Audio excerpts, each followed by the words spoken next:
Good evening, everyone. Am I audible? Yes, ma'am, you're audible. Okay, so hi everyone. My name is Vanchika, and today I will be taking a workshop on panic attack under the Psychic Mantraa. My mentor is Ria ma'am. She has been taking a lot of workshops as well as personal counseling, family counseling, group counseling, etc. Before we start today's workshop, I would like to know how everyone's energy is since it's a Friday and it's 5 o'clock. So I want like a quick energy check rating from 1 to 5.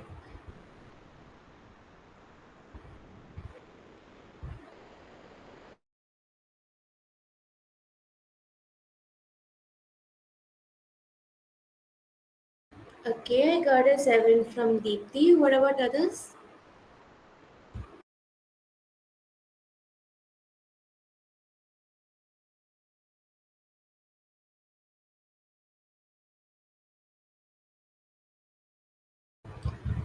It's okay, you guys can comment freely or maybe like put in the emojis that's there. You can make use of it.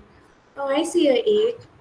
I see how a Friday is a good day for most of us, so I'm glad to know that. If anyone else wanna drop a comment, please do. Okay, we got a trumpet. That's cute.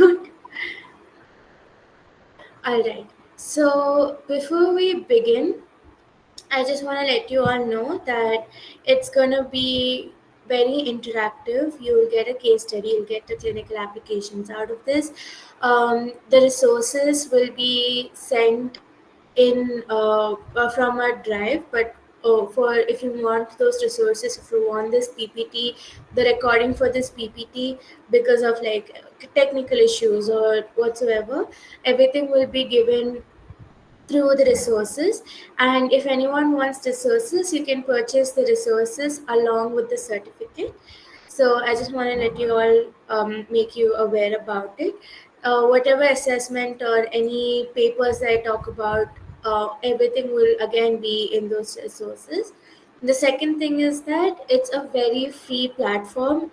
You guys can share your views. You can add in any extra knowledge that I may have forgot to mention. If any questions you have, you can ask once I take like a question round after every pointer. So it's very free. If you're not comfortable talking, you can at least put like a message.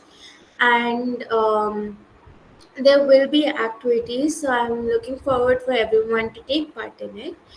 And with that, we can continue today's workshop. So, what do you all think panic attack is, since you all enrolled over here? So, in your own words, in a very layman version, what do you mean by panic attack?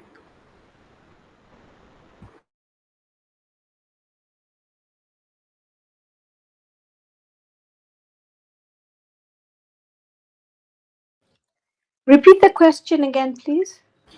Uh, what is the definition of panic attack in your own words?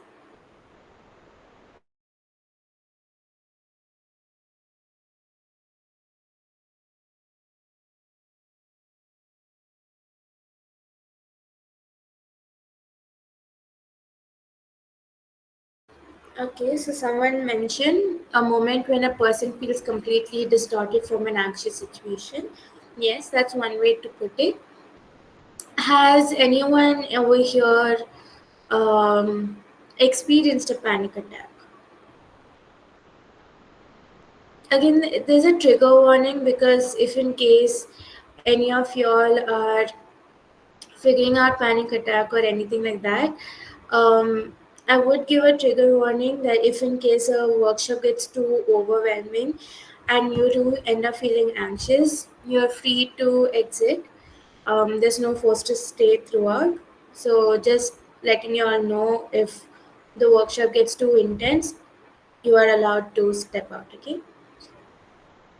Someone else mentioned a person is not able to handle the flood of thoughts and emotions. It leads to physical symptoms like shortness of breath. Yes, that's also a good pointer. Okay, so with these points, we'll go ahead with what panic attack is. So, a panic attack is basically a sudden episode of intense fear that triggers a severe physical reaction that one of you mentioned, even though there is no real danger. So, it's more like when a person experiences panic attack, it can be very frightening, and panic attacks can occur, and a person might think that they're losing control, or they might have a heart attack, or they might be even die. These are some misconceptions they have towards themselves, and many people, they may have just one or two panic attacks in their lifetime, because obviously we all hustle a lot. We'll have some or the other stressful moment, or some unfortunate moments that leads us to that, and then the problem goes away. But for others, the panic attacks, they are so recurrent, they're unexpected, and it stays for longer periods time because of constant fear of having another attack. So this is how panic attack becomes into a panic disorder.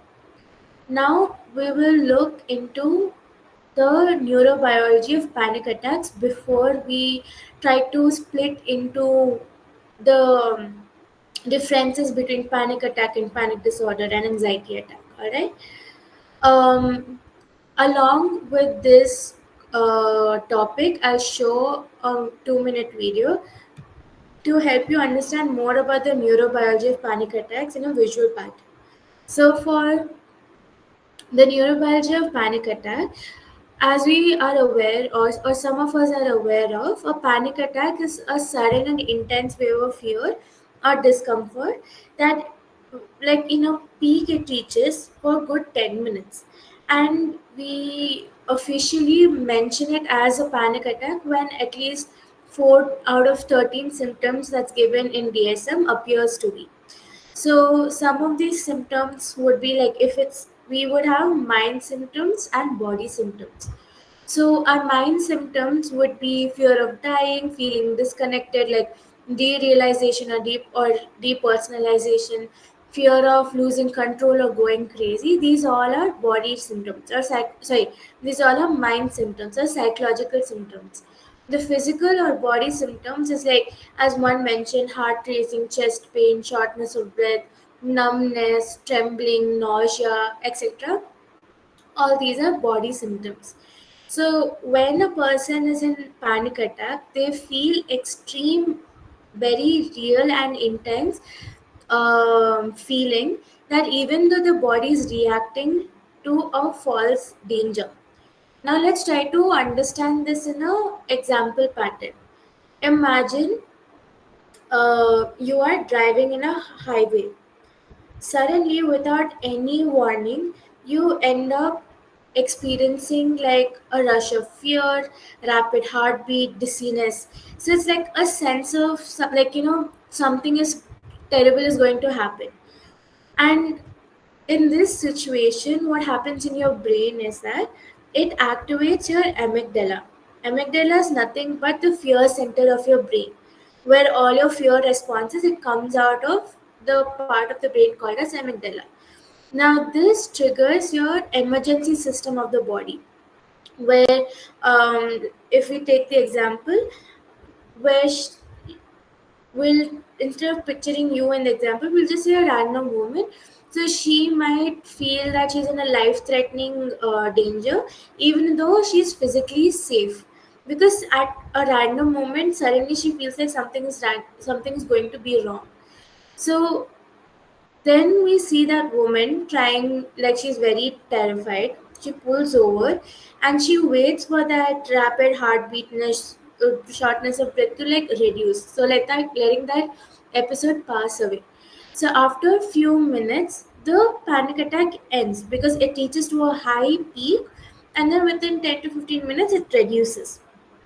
But obviously it's so intense that it becomes a very strong emotional memory for that person. So during a panic attack, our amygdala, that is a fear control, it forms a very powerful emotional memory because the fear is so intense that our body goes into a survival mode. So our brain thinks that this is a very dangerous situation, and later, whenever the same situation occurs, in the sense later when she tries to drive again, it can trigger the same fear response. It's the same as when you see a street dog, it's passing right beside you. It's not doing anything. Just because once you saw a video where or you read a news that a street dog bit a person and they ended up dying or they ended up being very physically injured or anything like that, that mem- that creates an anxiety on you. And now when you see a street dog, you are really anxious and that gets into a panic attack, and then you or and next time whenever you see any type of dog, you go like, I'm scared of dogs. So all this is like your anything can trigger the situation having the same fear response because your amygdala has learned to connect the situation with the fear. This is why panic attacks can be a very repetitive behavior for some people. For some, it won't, for some, it can be. Until here, did it make sense? Okay, let me know if I'm going too fast. Okay, now No, the it's other. perfect. You make perfect sense. Thank you. Okay. Thank you. So another part of our brain is the hippocampus. Now, hippocampus does nothing but store your memory of the panic attack. Remember how I said that there's an emotion of a memory that's stuck with the situation. So now the hippocampus takes a role over here where it remembers the context, like where you were, what you were doing, etc. So we take the woman who's driving. Now she linked driving on the highway as danger. Even when seeing the same road or thinking about driving can cause her a fear. In the sense that the video of the dog that that you have seen, that creates that's linked to danger in your mind. So whenever you see a street dog or whenever you see a dog of a particular breed, because of the stories you have heard about it, you condition your brain into thinking that is dangerous. This entire process is called contextual conditioning. So after a panic attack, people they often avoid whatever triggered them. So you may avoid dogs, you may avoid parks, you may avoid looking at dog videos because it's scaring you. And avoidance feels very safe at the moment, but whatever that person is doing is nothing but strengthening that fear more and more. You are just repeating one same behavior just because you think you're avoiding meaning you're safe, but in the end of the day, you are avoiding to an extreme that you can't even work on the fear. So why this happens is because the brain never gets a chance to learn that the situation is not dangerous. So the fear becomes more long lasting. And when a person keeps on avoiding, there's another part of a brain that is called as the prefrontal cortex. So the thinking part that is the thinking part of the brain. So your thinking part of the brain becomes very less involved because you're avoiding your fear, and then your amygdala, that is your fear response, it stays very strongly active to the situation that you are avoiding, and your brain doesn't get the new information that it needs to undo the fear. So your hippocampus keeps on replaying that memory, which doesn't let any new information come in to change the old memory. And the process of unlearning your fear, that is extinction of the fear, doesn't happen at all. And this is why for most people panic attacks can be more chronic, turning into a panic disorder. I hope this made sense. Okay. I'll just write down the biological terms that I mentioned.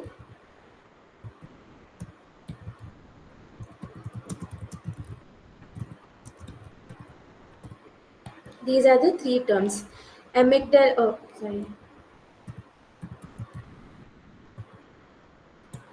My bad. Yeah, amygdala, hippocampus, and prefrontal cortex.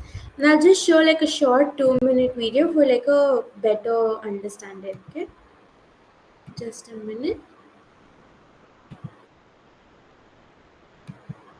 Is it visible to everybody? Okay. Yes, it is. A panic attack is a sudden episode of intense fear or discomfort that involves a cascade of physical and cognitive symptoms.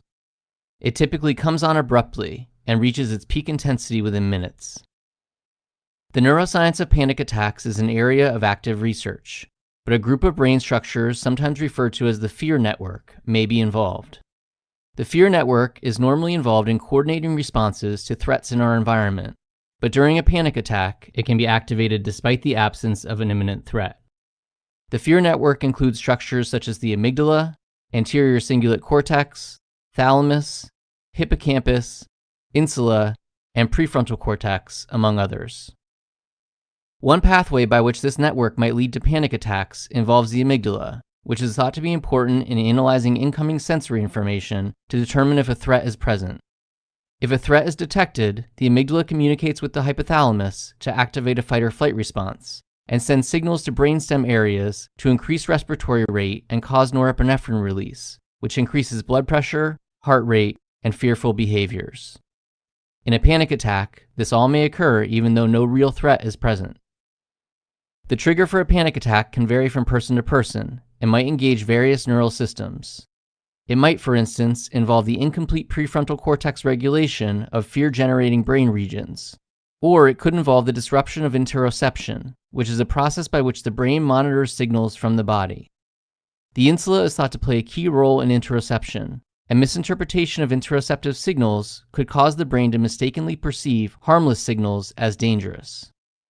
Additionally, the association of specific stimuli or experiences with panic attacks can lead to increased anxiety when encountering those stimuli, increasing the likelihood of repeat attacks.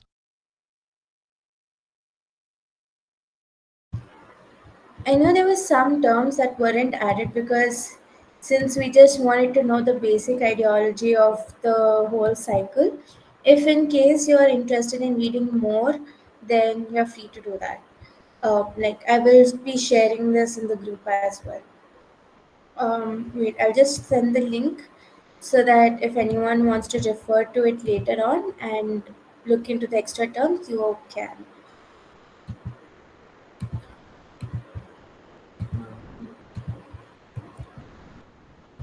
Okay. All right. Now we will be moving on to the differences between all of them.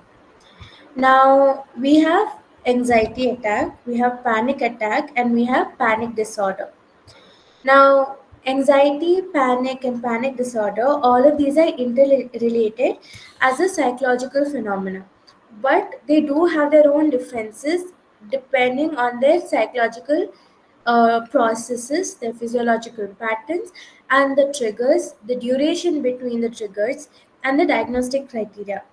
All these disorders comes under like DSM as well. So if you want to read in detail about each one of them and the diagnostic criteria, in DSM or ICD you can look for these three disorders. So with anxiety, it is nothing but more of a diffuse future oriented emotional state which involves more about what possible threat can happen. So the core component of this psychological disorder is that it can occur mostly in everyday life kind of scenarios.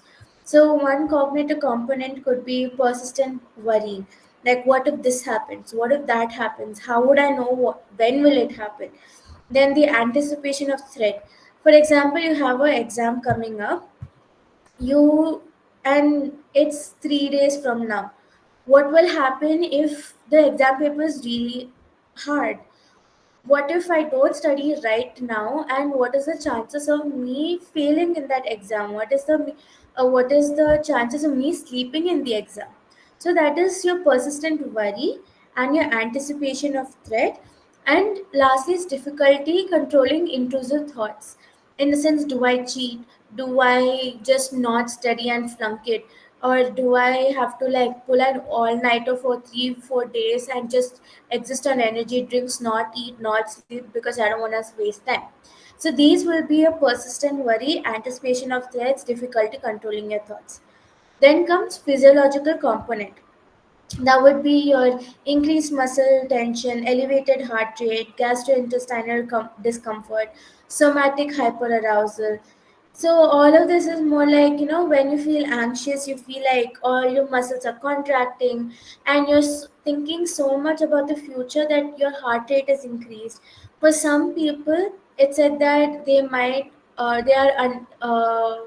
they end up being constipated because they aren't able, when they're eating food, they aren't able to process what they're eating. They're just eating just because, or they just have like a random stomach ache whenever they're anxious.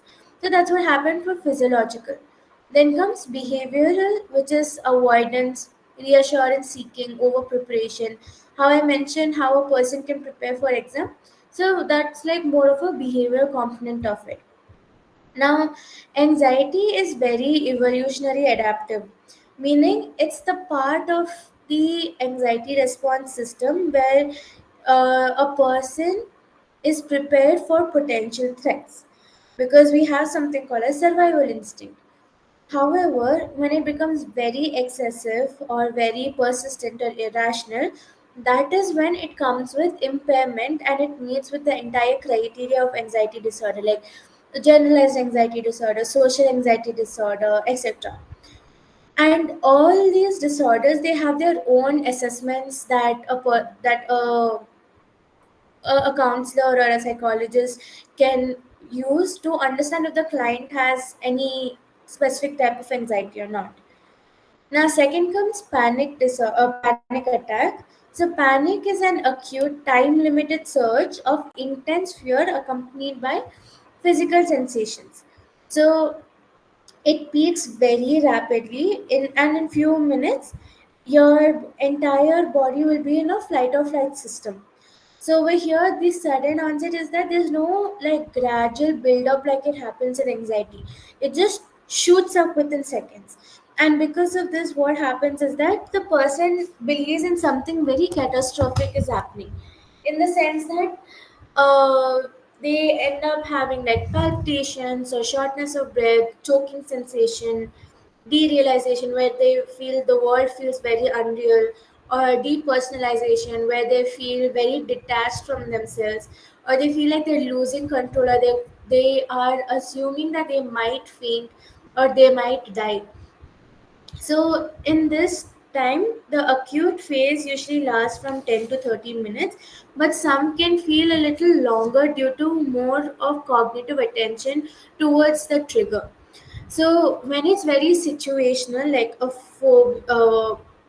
when you have a fear of something like phobia, that is when you call it as a situational panic. That could be one of your trigger. Or the other way is your internal cues, like your interoceptive sensations, where your heart rate is increased, you feel random heat, or hot sweats, cold sweats, or you feel dizziness.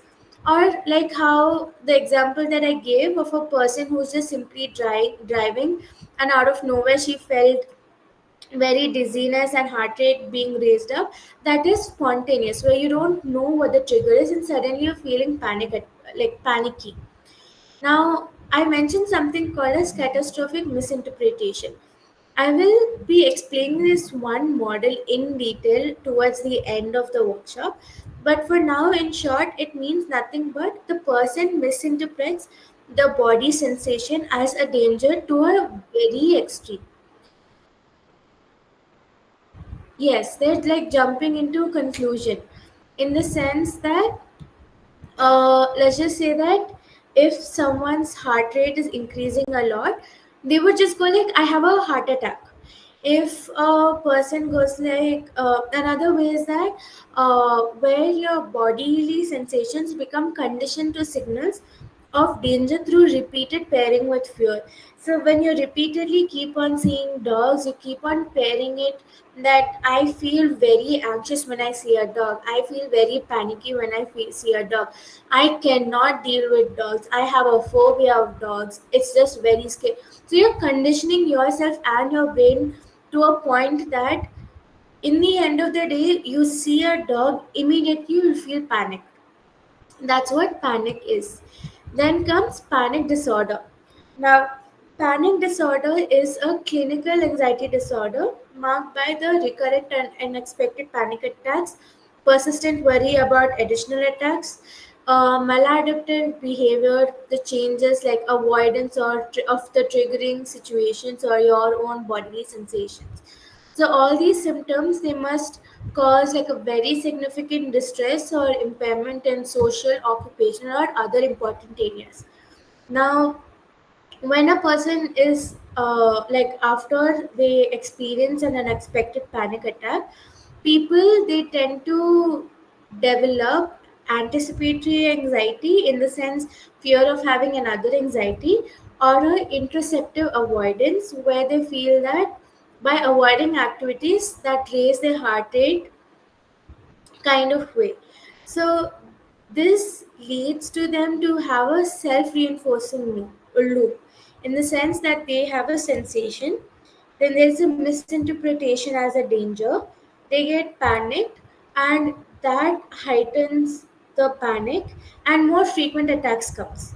So they some might avoid crowded places. They prefer being alone or they avoid being alone. They avoid caffeine, exercise, or hot environments because it makes their heart rate increase. Some they depend excessively on safety behaviors like keep on checking up on every single thing. Uh, and it has its own comorbidities. It has its own um, quality of life related impairments that comes around where a person in the end of the day will be diagnosed as them having panic disorder. Until here, is everything clear? Does anyone have any doubts? Shri, you Yes. told about the anxiety. So, like how we can contact, like he's having a anxiety. Sometimes it's a little stress. Can you How please can, rephrase your how can we question? know it's a anxiety disorder? So, according to DSM, there are certain criteria for a counselor or psychologist to know that this person has an anxiety disorder. So, in usually what we mention is that whenever any of these disorders comes in place, until and unless it completely affects your entire life, like you generally can't do anything, you keep on having stomach pain, so you keep on having anxiety attacks, you keep on like almost on a good amount of days for a persistent amount of months. If it keeps on continuing, Okay. then yes, they will tell that you have anxiety disorder. Is there But any specific test for that? yes, I was coming to that. Okay. So there are also tests. There's normal anxiety scale. There's Hamilton anxiety scale. There is generalized anxiety scale. So all these scales, they basically they ask questions to the client and they mark the test. And in the end, they will ask them around where, like, what exactly do you feel at that moment, and you ask them to rate from 1 to 5, 1 being the lowest, 5 being the most. So in that sense, they will explain when they felt it and how they were feeling. So you Okay. mark it, and then according to the score, you can tell that okay, fine, they're more anxious, they're less anxious Mhm. in that sense. Okay. And the levels is also different, right? Yes. Fine. Thank you. Thank you. In the tests, everything Mhm. will be given from the scoring of the test and under which arena it lies. Okay. Yes. Thank you. Shri. Anytime. Yes, as Alka mentioned, if symptoms last for 6 months and more, we can diagnose them as anxiety disorder. So that's what I meant. You can read upon the DSM criteria for anxiety attack, panic attack, and panic disorder to get more idea about it. I'm just going in brief between all of them just to make understand of each one of them, because some of them they get confused that all of them sound the same, but how are we differentiating? That's why I made this little differences. So I shall move along. Now we'll be understanding the body symptoms, because we kept on saying bodily sensations, bodily sensations. So what exactly this is? So the bodily sensations can also be called as somatic symptoms. So somatic symptoms is nothing but the physical sensation that comes from our psychological processes, in the sense that our autonomic nervous system, where your involuntary and voluntary sensations comes from during stress, anxiety, or panic, these sensations are very intense, they are felt very real, and also misunderstood as signs of medical emergencies. So, if we go a little bit with the brain body symptoms, when it comes to somatic symptoms, it includes your amygdala, hypothalamus, as the video mentioned, your ANS, that is your autonomic system, and your endocrine pathways, in the sense where your amygdala exists. So, when a person encounters a threat, which can be external or internal, suddenly their heartbeat raises. So their body activates to flight, freeze, or fawn response. So all of this is controlled by a sympathetic branch of the ANS, that is your autonomic nervous system. In simple words, it means that when you are in your the flight or flight, freeze, and fawn response, your body would have increased adrenaline, you would breathe very fast, there is like a lot of blood flow that's happening, there's heightened sensory awareness, meaning you feel very overstimulated. So all these changes, they create a physical sensations where we label it as somatic symptoms. Now, if we look more in the cardiovascular symptoms, in the sense your palpitations and chest tightness, so whenever a person is palpitating, in the sense that their adrenaline is a hormone that releases, stimulating your heart to pump very fast. In the sense that you are so overstimulated that your oxygen needs to be delivered in all your muscles very quickly, and this is why you end up having palpitations, and many people they misinterpret it as heart attack, which increases even like stronger fear. Second comes is chest tightness, is where you have like a very overactive chest wall muscles and rapid breathing, like hyperventilation. So your anxiety, when it's induced, all of this can feel like as if someone is just squeezing you really hard, and because of this, shortness of breath happens, because when you're breathing very rapidly, it reduces your carbon dioxide, and that gives you a very suffocation feeling, and even though your oxygen levels are normal. So this gives shortness of breath, or choking sensation, or there's something like stuck in your throat. And if you have to look in the neurological way, over there we see dizziness, because you hyperventilate, and your brain just interprets as threat, and it intensifies the panic. So there's like reduced blood flow to the brain, and your carbon dioxide balance is changed. So because of this, dizziness occurs, and you feel numbness when you're because of the shortness of breath. There's also low levels of carbon dioxide, which ends up like giving very numbness on your hands, your face, your feet. And also there is derealization or depersonalization, where your brain shifts your resources to survival mode, and this reduces your processing of external stimuli, in the sense you create feelings of unreality or detachment. So all of these issues, it comes under when a person is saying that I feel panicky or I feel like I'm gonna have a panic attack. The other version is like your temperature related symptoms, where it could be sweating, it could be cold or hot sweats, because your blood flow shifts from skin to like your organs, and there's like a sudden temperature change because it keeps on going very fast. And also, because of all of this, there's like a lot happening in your body. We talked about breathing, we talked about blood flow, we talked about neurological way, we're talking about temperature. There are a lot of terms going around, and obviously when at that state the person doesn't know what's happening, they're just sitting feeling all these emotions at once, so they end up having somatic sensations along with misinterpretation. So my chest is tight, I'm having a heart attack. I feel dizzy, I might faint. I can't breathe, I'm suffocating. Sometimes, yes, when it's way too extreme, yes, some people can faint. There are some cases where, or like some of my friends who did have panic attack, where it would be so intense that they just freeze for a second and then they end up fainting. So it does happen in an extreme senses. I wouldn't say it happens to everybody.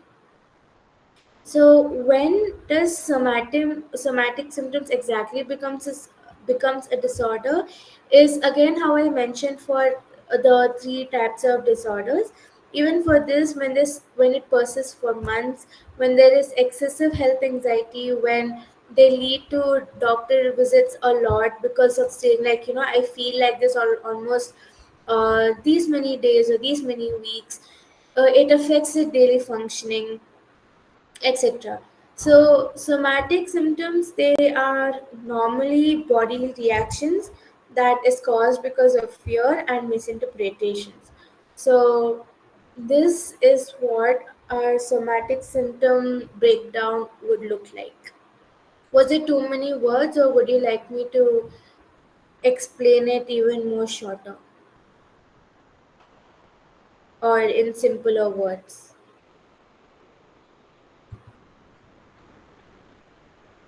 No, ma'am, it's good. We can go to the next slide. Okay.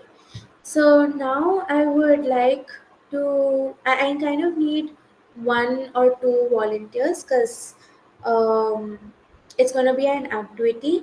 It's something that I would be asking you to do, and if you're comfortable you can share it to me, or like share it to everybody, not just me. And if you're not comfortable sharing whatever you have written for yourself, you can let me know how you felt after you were done the activity. So before I explain the activity, I'll just talk about the fear cycle steps. So, fear cycle steps is nothing but where you have a sensation, you have a thought about that sensation, it creates panic and gives you more sensation. So, it's just that your fear cycle is a loop that starts when your body notices a harmless sensation like a fast heartbeat, and then your mind jumps to a worst conclusion that something awful is happening. That is your panic. But then you remember that sensations are real but not always dangerous, so that is more sensation. So can I have volunteers who can help me do this activity? Yes, ma'am, I'll do it. Alright, thank you for volunteering. What's your good name? Deepti. Okay. So Deepti, I would like you, you can see the screen where there are three columns, right? Mm-hmm. So you can either take a pen or paper and write it down, or you can type it down on your phone. It's better if you like physically write it down so that you yourself can think about it even more. You can take your time in this. Okay. So first thing, for bodily sensation, I want you to think of a recent moment Mm. when you felt a sudden strong body symptom, Okay. and you write what that sensation is about in the first column. Mm. Okay, in the second column, you write the first very scary thought that came to your mind when you felt that body sensation.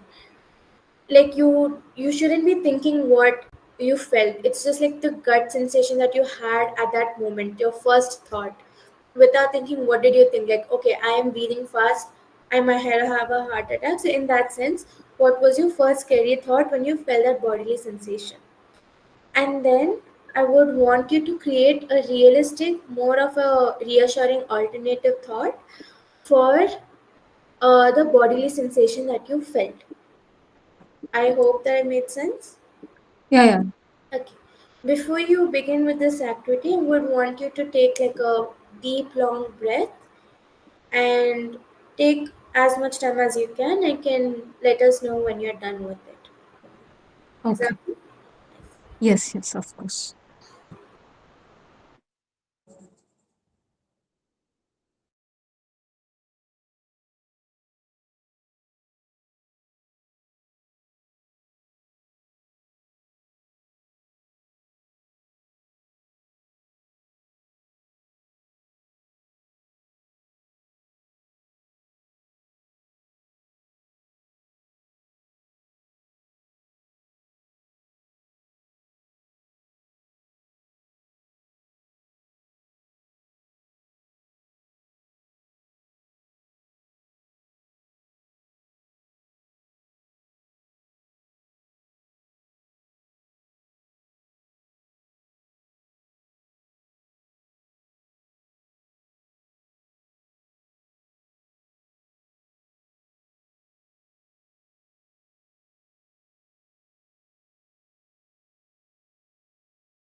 Hello.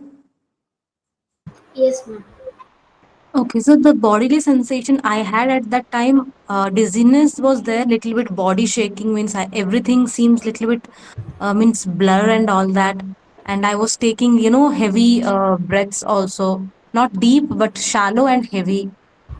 Okay. shallow and heavy breaths. I did took at that time. I did take at that time, and automatic thought was we were discussing about something. So there is a secret that I was hiding it for a longer period of time, but finally I was revealing it. It's not a secret. It's something that I've been through, and I revealed it in front of those people. I mean, I confronted it. I told them, you hurt me. So that's what the situation is. The thought that I had was, if I completely talk about what I've been hiding, then I might lose people. So that is the automatic thought. But I don't know how to write a reframe thought in this situation. Maybe you could think in what's the other reason I might feel this way, or let's just say if a friend of yours came to you and told the same situation as yours, how would you guide them? So maybe in that sense you can reframe your thoughts, in the sense that what reframing over here means, if I say that because of my me breathing too quickly, a person might say I'm having a heart attack, but the reframing thought could be my heart's racing because I'm anxious and I'm breathing fast, so I'm not in real danger. So that is like a reframing thought where you focus more on a positive outlook or a realistic outlook towards it. Okay, then I can say finally I spoke Maybe this. what reaction you had gotten after you talked out the secret. So you assumed something where people you might lose people, but after you have talked it out, what was the reaction that you got? So, Silent treatment. They didn't talk about it. They also forgot. Means after 5 minutes, it's like nothing happened. hmm, Means they don't want to confront it. They want to avoid it. They avoided it. okay. So did that give you more of a realistic thought from the assumption that made you fear about the situation? It's no use of sharing any information because they're not caring about me. Means they don't care about this situation. They care about me, but not this situation. So it's no need to share any struggles with them, at least with them. They don't care about me. So, with this small activity, how did it feel when you reframed the situation into the way you're thinking about it right now, and how you thought about it before it even occurred? And do you see yourself having more of a calmer change of sensation about it? Okay, the reframing thought that can help will be, finally, I understand of dealing with their capacity of dealing with things. So I I won't have high expectations on them. I will have lower expectations. So like that, I feel little calmer. So that is the end of the activity. Thank you so much for volunteering, and I'm glad you found a way on to change the thought to more of a calmer thought. And this is something that you can apply, and not just for you, it's for everybody as well. This is something you guys can apply on daily basis, regardless if you're having a panic attack or an anxiety attack. Before you even feel, sometimes you may know that maybe I'm gonna get a weird spurge of attack. You can just like sit down, give yourself some time, and then jot it down in this manner. It's mostly better to write it down somewhere, be it on a paper or on your phone, laptop, whatever, rather than thinking it by in your mind, because the more you think, the more overthinking will happen. So that's not what we want. We don't want to exaggerate the situation that's already exaggerated enough in your mind, that is making you feel anxious or panicky. So that's what this uh, the fear cycle or this activities was trying to explain. I hope it made sense to all and it was helpful.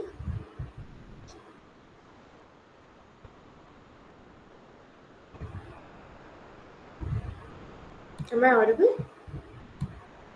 Yes, yes, you're audible. Okay. Yeah, it Uh, was helpful. any doubts until here? No. Okay. So, just like how this was a rapid intervention, we'll be talking more about other types of rapid interventions. So, when we are managing a panic attack, we always have a combination of immediate regulation strategies, in the sense that some strategies that will help us um, have help us calm down during an episode. So when you see the frequency being very intense or you fear of a future attack, maybe you could use one or four two of these strategies that helps you calm down. So some of these strategies are, if first thing is that if you're having, like in the moment of a panic attack, these techniques basically act upon on your autonomic nervous system to interpret the fear cycle that I mentioned before, which helps you to regulate your breathing and also slow down yourself. And this changes your brain from out of the threat mode that you are in during that uh, moment. So let's just say you're triggered, and or you feel like you're gonna have a attack coming up. At that moment, when you think of any of these interventions, your body slowly slows down, and then it switches the mindset to more of a calming sensation. Not immediately, but it does calm your sensation over a period of time. So, first one is controlled breathing. Over here, it's basically a physiological sign, in the sense that uh, why this is helpful is because panic often causes hyperventilation. So this would help. This would end up for a person to like feel dizzy or breathlessness. So the technique is basically 4 seconds inhale and 6 seconds exhale, and we repeat this cycle for 8 to 10 times. and we focus mainly on the exhale because we want to lower the heart rate. Um, can we all do this activity right now?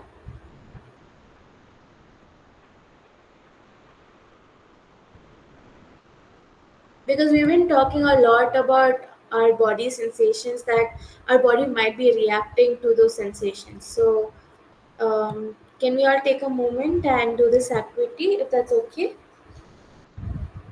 All right. So, can everyone I like sit in a comfortable position with your legs touching the floor, and you guys can feel the cold temperature of the floor.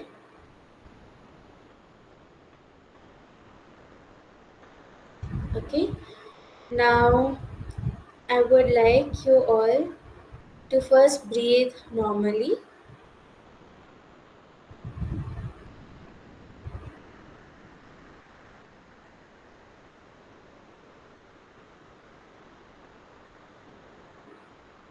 okay? Now you may inhale slowly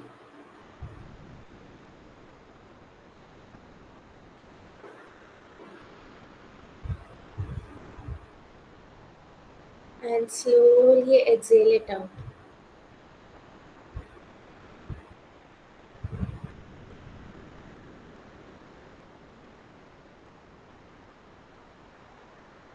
Again, inhale slowly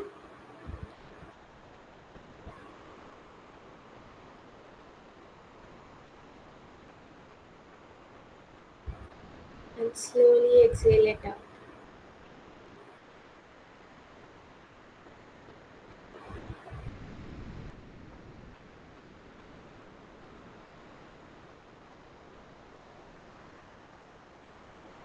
Take a deep breath again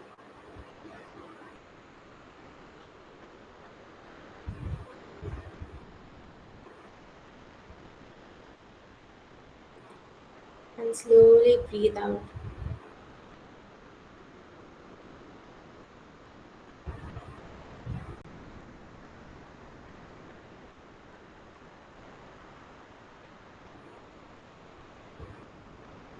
Breathe in again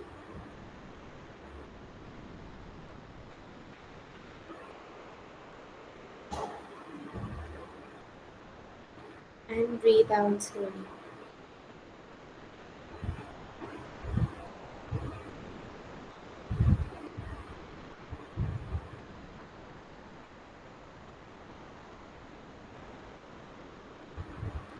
Now I would want you all to slowly take a normal breathing again. Just breathe in, breathe out, but in normal pace.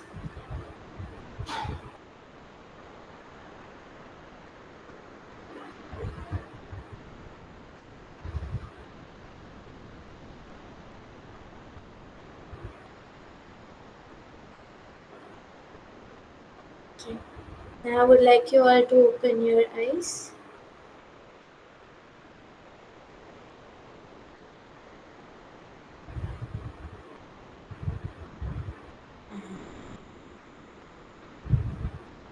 How is everyone feeling after this exercise?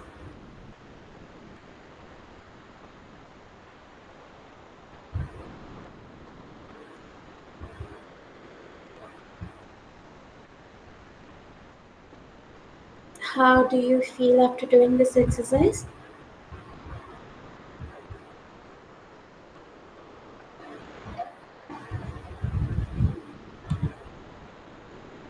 One mentioned more focused and relaxed from the previous intense motions. I'm glad that's how you feel right now. What about the others?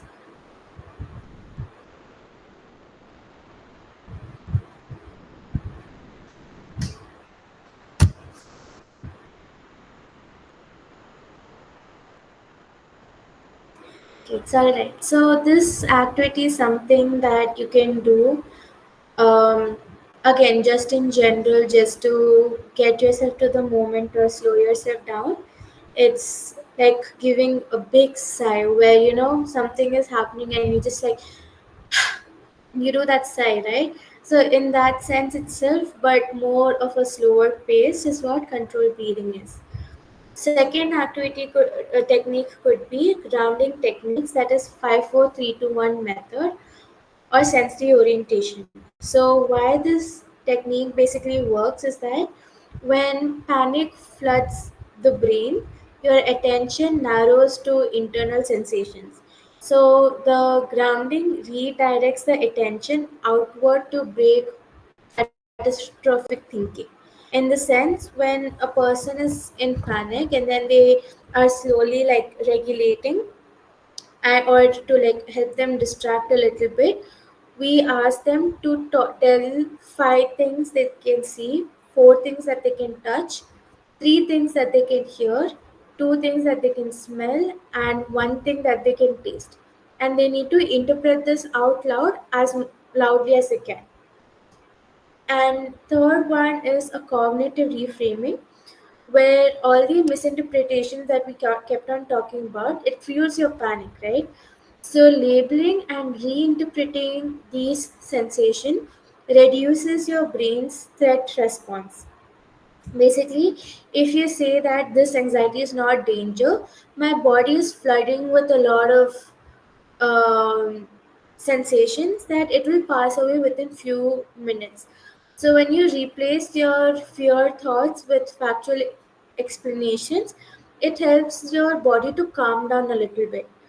All these techniques can be done just because you want to calm yourself down, or if in case you have an anxiety attack or a panic attack, or just when you feel overly stimulated or hyperventilating.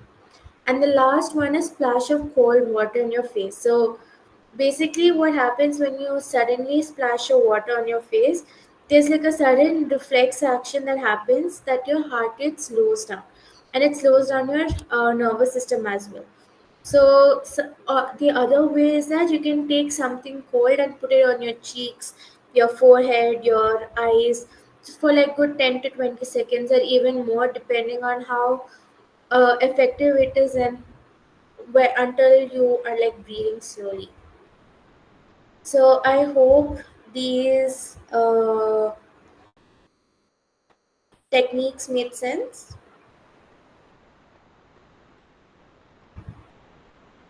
Does anyone have anything to add, or any techniques that you have done whenever you felt anxious or panicky?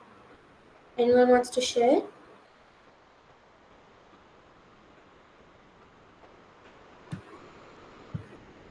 It's a free space, so please feel free to share or write it down in the comments.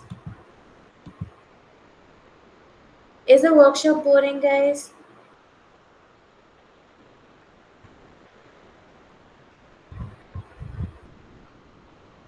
Anybody? Ma'am, hello. Yes? Yeah, ma'am. Actually, I couldn't join from. I was not able to join right from the beginning. Okay. Yeah. Is it just 5 minutes back only I joined? So, in case, can I get the recordings, ma'am? Is it possible? Yes, you'll get the recordings along with the certificate, but for that, like you'll get recordings and all the resources Yeah. along with the certificate. Okay. For that, Okay. you need to be purchasing it. Yeah. Okay, ma'am. Alright. Fine. Fine. Thank you, ma'am.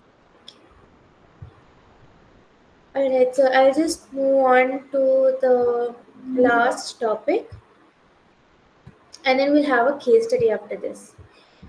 So, the last topic is about a David Clark model. Basically, he proposed one of these cognitive models of panic disorder. So, according to this model, he mentioned how that panic attacks arises from catastrophic misinterpretation or bodily sensation, which leads to rapid escalation of your anxiety or panic episode. In his framework and his research, he mentioned a lot about biology and like the suffocation alarm, locus curriculus activation. I attached his research about it in the resources.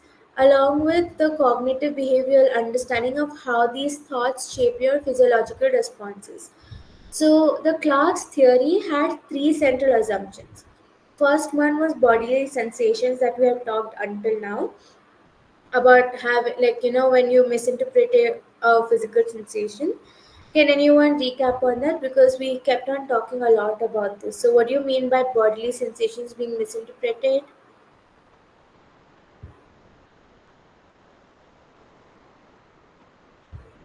Anyone? How I felt. Can you help me understand with an example?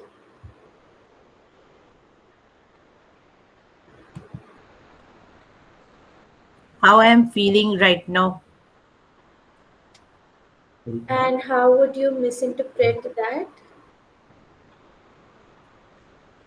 After like you told about the automatic thought, like after that you can think what scary thoughts will come first. Yes. So that is bodily sensation being misinterpreted. Second is misinterpretation triggers a positive feedback loop. So the model also proposes a self reinforcing cycle where there's a physical sensation that occurs and the person reinterprets it as threatening. That's when your anxiety increases. Your anxiety triggers your physiological arousal, and these sensations, they confirm the catastrophic belief, and because of that your panic intensifies. So this loop explains why panic attacks escalate rapidly within a minute, because you suddenly have a physical sensation, that is you're breathing fast, and you interpret it as I'm going to have a heart attack, that is you interpret it as threatening. So your anxiety increases even more, like, oh my god, what do I do, what do I do? And this anxiety triggers your physiological arousal where your body just reacts so fast with numbness, sweat, etc., shortness of breath, etc. And these sensations, they conform to the catastrophic belief, the belief of having a heart attack, or the belief of fainting, or the belief that I'm losing control, I'm going crazy. And with that, the panic like goes even more peak. So this is the loop that he mentioned as the self-reinforcing cycle, where you're reinforcing this catastrophic thinking to a point that you end up believing it. Thought is different, thinking about it is different, and believing is different. It's like some people say, yeah, I know that ghosts exist because I heard people talking about it. So they think that ghosts exist because of the stories that they heard. But for some people, they believe that ghost exists because they have experienced it or they have seen it, uh, an actual paranormal activity, and go like, I have experienced it, I've seen in my own eyes, or I have so much stories that I think, not think, I feel that I had that same situation happen again. So the thinking and the belief is completely different for a person. Then comes the safety behaviors that maintain a panic disorder, is that the individuals, they basically adopt a behavior to prevent their feared catastrophe. So in the sense that if you're scared of flying in an airplane, you sit near the exit area, or if you feel like you are gonna have car sickness, you carry your water. Or if someone is like exercising and they fear that they will pass out, they keep on checking their heart rate. So these are like the safety behaviors to maintain the disorder. Although these behaviors, they can reduce the fear temporarily, it still maintains the disorder. Because remember how I kept on talking about avoiding the disorder, and how even though we are avoiding it, the fear is still there because of context conditioning. So in that sense, over here it's happening. So they prevent the disconfirmation of the catastrophic behaviors, they reinforce the idea that the danger is still present, and they increase more of self-consciousness and bodily sensations. So that is safety behaviors that maintain the panic disorder. Then comes the cognitive model that he mentioned. First is triggers, which can be internal, that your sensations and emotions. Your external, maybe you're being in crowded places, classrooms, malls, or you're doing an activity that raises your heartbeat. Then physiological, what you intake, like caffeine, heat, and exercise. And often the initial sensation is completely normal. So again over here also the catastrophic misinterpretation happens, where because of a sensation, the idea that comes behind it, and this misinterpretation, it becomes that the individual becomes highly attentive to their bodily cues, in the sense they increase the scan of their symptoms, they magnify on that sensation to like why is it happening, what is causing this, and this reduces the tolerance of normal changes. So they can't like immediately switch to being calm because they're so deep dived into what is happening with my body. And the anxiety that triggers your sensations will end up with the symptoms that we kept on talking all over again about your heart rate, muscle tension, depersonalization, etc. So these symptoms, they match the person's feared catastrophe, and it reinforces the panic. Then we have something called the panic cycle, where also known as Clark's feedback model. So there's sensation, misinterpretation, anxiety, more sensation, more misinterpretation, and panic and anxiety. This is something that we have already talked about. And all this happens within seconds. It's not like it takes time to happen, it just builds up in a peak. Lastly, we'll see about the empirical support that he mentioned about. So, one is his cognitive experiments, where he studied people who experienced panic disorder. The first thing, what have we been talking until now? What was the one thing that I kept on repeating the entire workshop? I'm asking you guys. Bodily sensations. Yes, so how bodily sensations misinterpret and it becomes more negative, right? So there is this questionnaire called bodily sensations questionnaire. So when they score higher in it, they look more into what they're feeling more. So it's basically a self-report tool, the bodily sensations questionnaire, to assess the degree of fear or distress the person has. So with this, they understand their physical sensations that's associated with the panic and their dizziness, shortness of breath, etc.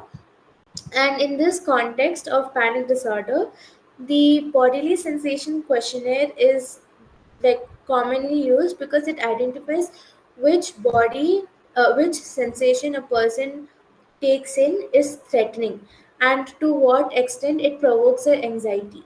And with that also he sees what is the misinterpretation they give to that attack, and by intensifying the fear linked to the specified sensation, this questionnaire helps the counselor or basically helps the therapist to understand the individual sensory triggers, and they see how severe has it been, for how long has it been, what all interventions have they been taking, what all interventions can they provide, and how to uh, look into this relationship between their physiological sensations, the catastrophic thinking, the panic, and everything.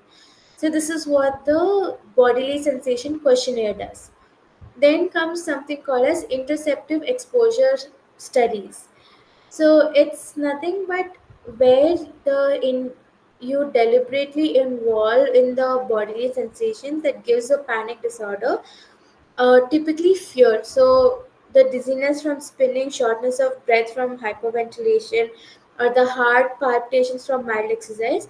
So studies have showed that when these sensations are experienced in a controlled setting, in a safe environment, it is without any real danger or panic symptoms. So it decreases significantly over a period of time.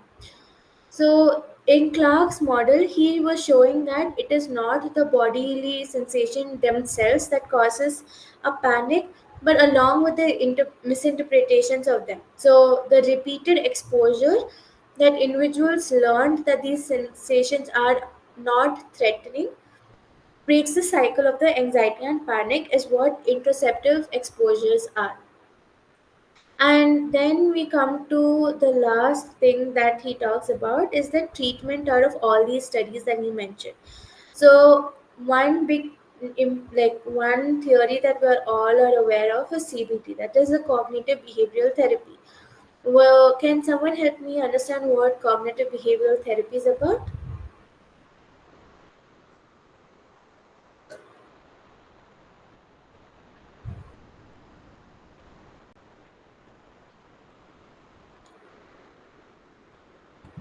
Um, Anybody can explain what CBT is about?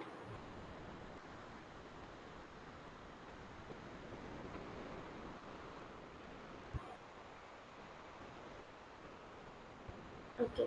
CBT is nothing but changing your irrational thoughts and beliefs into more rational ones, is what even we have been talking about throughout the workshop, right? So, in Clark's cognitive model, he mentioned that compared to medication alone, CBT not only produces reductions in the panic severity or frequency, but it also helps in long term maintenance of the treatment. So, because of this, the catastrophic misinterpretation, the reduction of safety behaviors, the whole systematic exposure to feared bodily sensations and situations, all of this, it's been reduced more. And psychologists, they usually use this like some of them, they use this model mainly through CBT techniques, because that target misinterpretations of bodily sensations and the behaviors to maintain their panic, and also with the help of psychoeducating them to explain how the panic arises from uh, them interpreting normal sensations as dangerous, or the cognitive restructuring is used for their thoughts and their introspective exposure. So all these we explain the client on how this is causing you to fear the situation, and because of that you have this feeling, and this is something you can do to make you feel safe.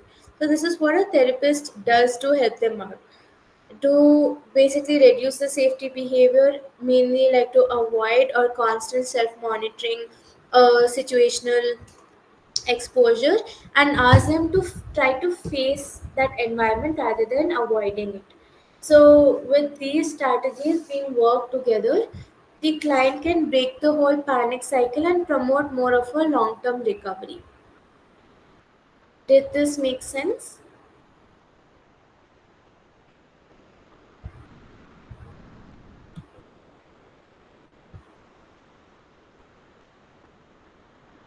Hello,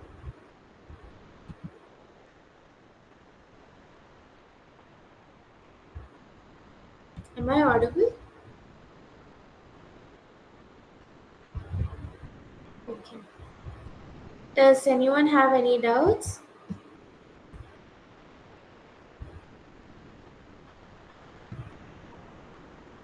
Okay. Can anyone volunteer to read a case study then?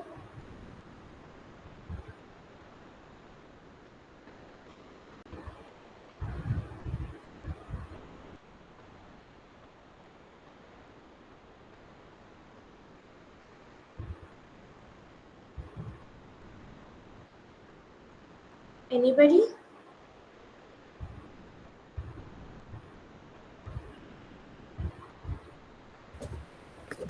I can try. Okay. I'll just present the case study and you can read it through. Okay. I'll be asking questions related to the case study. You can begin whenever you're ready.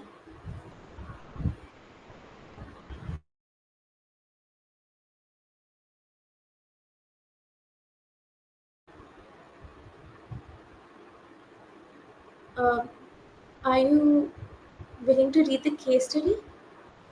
Uh, Yes, Sri. yes. Now you can read the case study. Okay, for everyone. Yes, yes. Okay, I thought I have to read. Arav is a 21-year-old psychology student who has always been a little high strung during exams, but he never had any serious anxiety issues before. One afternoon during a regular lecture, he suddenly felt a strong rush of heat in his chest. His heart began beating rapidly and irregularly. His hands started trembling, and the room appeared to spin slightly. The sensation came on so quickly that Arav felt completely unprepared. In that moment, he immediately thought, "This is not normal. I am going to faint." Or worse, what if I am having a heart attack? As the physical symptoms intensified, Arav felt a wave of fear rushing through his body, making it even harder to breathe. His chest tightened, his mouth went dry, and he felt disconnected from everything happening around him, almost like he was watching himself from outside. Convinced that something catastrophic was happening, he rushed out of the classroom, hoping the fresh air would save him. The attack lasted only about 10 to 15 minutes, but the fear of the experience stayed with him for hours. In the days that followed, Arav became a hyper aware of every small bodily sensation. A slight increase in heart rate, a minor headache, or feeling warm would immediately trigger fear. He began thinking, what if it happens again in front of everyone? What if I lose control? This fear gradually made him withdraw from his regular routine.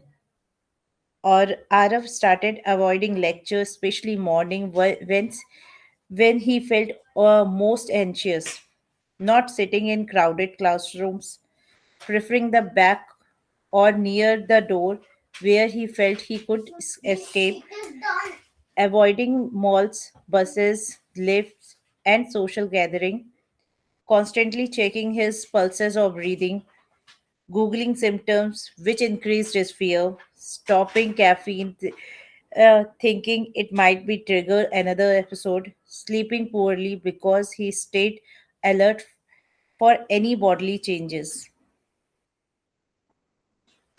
Uh, with a few weeks, Arav experienced 2-3 panic attacks per week. Some were full attacks, while others were mini panics, where his body could react even before he fully had time to think. He started living in a constant state of anti what's it? Anticipatory anxiety, the fear of the next panic attack. Now, Ara finds it difficult to concentrate on his studies. He worries constantly. What if this means something is medically wrong? What if I faint in a public? What if people think I am acting weird? Because of these worries, Arav spent most of his time at home, afraid of triggering the sensation. The cycle of physical sensations, fear, avoidance has begun to affect not just his academic life, but his confidence, social interaction, and overall mental well being. Yes, thank you so much for volunteering to read. Thank you. Yes. Now I'll be asking some questions and please be interactive a lot. I know the topic that you all have attended for, it kind of sounds a little repetitive because this is how our body works and this is how this disorder works in the end of the day. We're trying to understand different types of models or different interventions does help us understand panic attack more in depth. So with this case study, I'll ask some questions and I'm hoping everyone is interactive. So first question would be, what triggered Aro's first panic attack?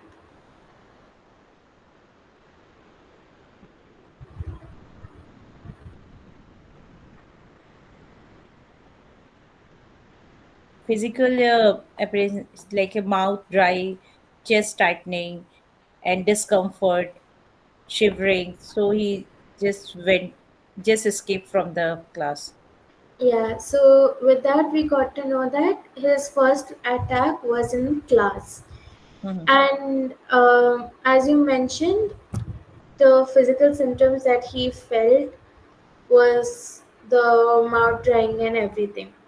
Now, what behaviors did Arav start avoiding after the attack?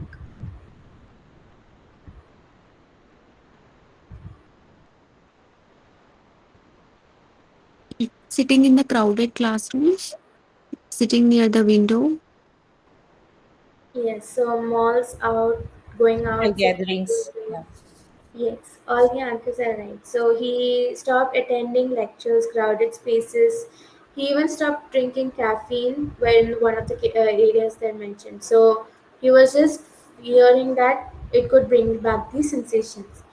Now we learned on what happens when a person avoids their fear or find the safety measure for it.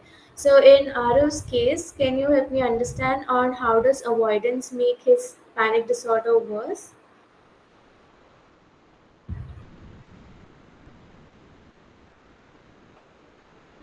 Can you please repeat the question?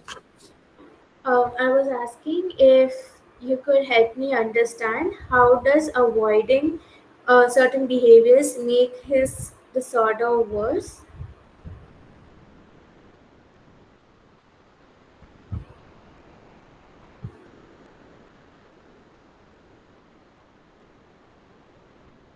As he kept avoiding, he kept it's like mm, the number of time he avoids the situation, the fear continues and it goes worst. And suppose panic attack happened once, but the cognition made it multiply the situation, made it more worse. Is that related, ma'am? Yes, 100%. So that, like, because of him avoiding, as you mentioned, it prevents him from learning that the sensations that he's feeling, it's uncomfortable, but they're not harmful. So it just powers up the fear cycle that he has about his panic. And can anyone remember the fear cycle that I mentioned about? Can someone recall and let me know what the fear cycle was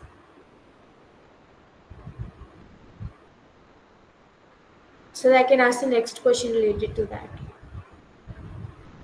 Ma'am, as I couldn't attend in the beginning. Okay. Fear cycle is like a body sensation, automatic thoughts, and then we have to reframe our thoughts. Yes. So that in like simpler words, it's sensation, thought, panic, and more sensation is the fear cycle, as you correctly mentioned. So in Arav's case, how can his fear cycle look like?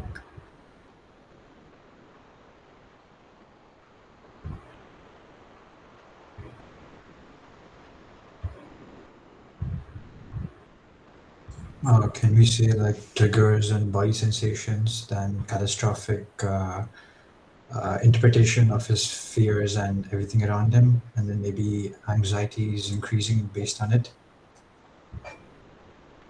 Yes. So his anxiety was uh,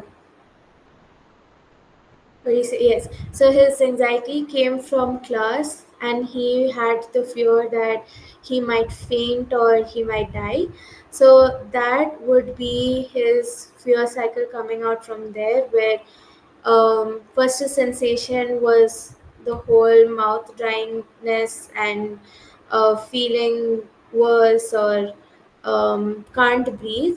So that is the sensation. His thought was I'll faint or die, which kind of triggered his panic attack, and that drove more into the avoidance behavior. So, from the techniques, this is the last question.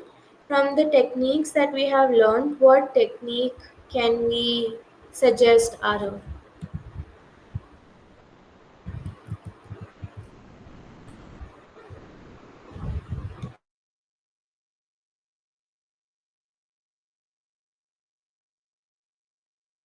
For immediate bodily sensation, ma'am, grounding technique. Yes. Can you help me understand what the grounding technique was about? Like Uh, which type? Ma'am, basically deep breathing, box breathing, sensory 5 4 3 2 1, which you mentioned. Yes. So automatically that ANT can be get controlled, Yes. and so that later he can work on the cognition, reframing, cognitive restructuring of the thought process. But it needs consistency, repetitive work over that. Yes. Exactly that. So, with this, we come to an end with today's workshop. I hope it was informative. I hope you all learned something out of this. The research, the recording, the PPT, the questionnaires, assessment, research studies, and other interventions or tools will be added in the resources. So, if you want the resources, you can get the resources and the certificate after the payment and filling the Google form. Along with this, I would like to let you all know that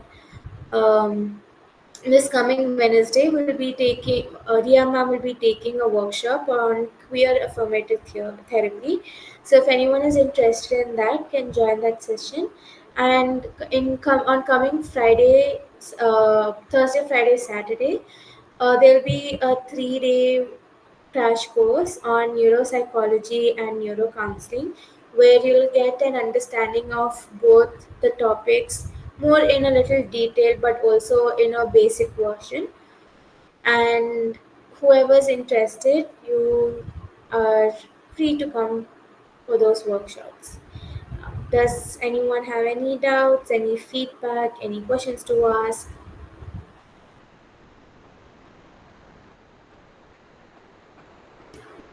Anything you would like to add on so that your next workshop could be more effective?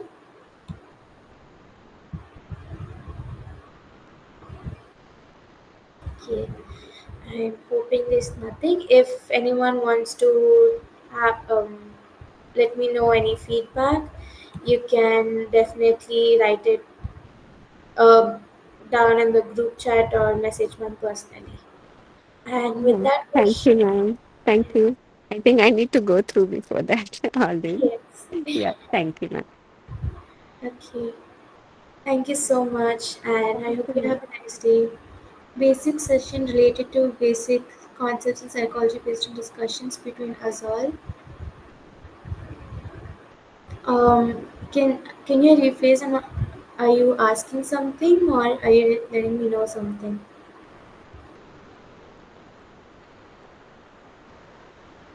Oh, you wanted more of a interactive session?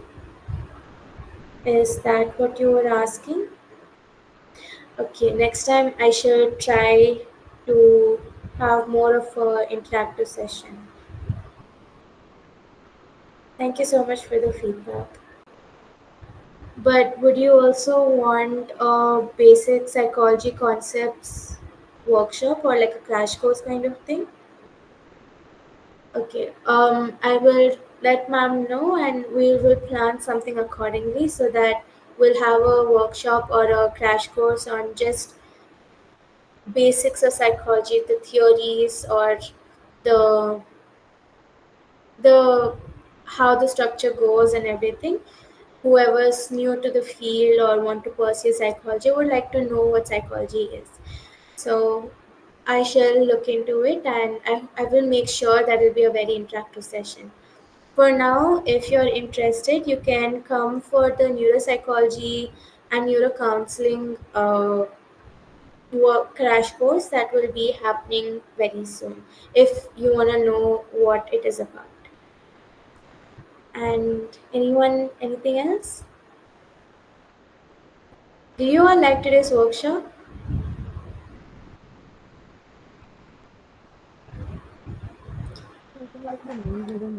Hello. Ma'am, is Is there any possible some internship or a supervised like guidance? That you can contact Riya ma'am directly. Fine. Okay, ma'am. Okay. All right. With that, we end today's workshop. If anyone has anything to add on, please do feel free to text us. And with that, we'll end today's session. Thank you so much. Bye bye. Bye, ma'am. Thank you.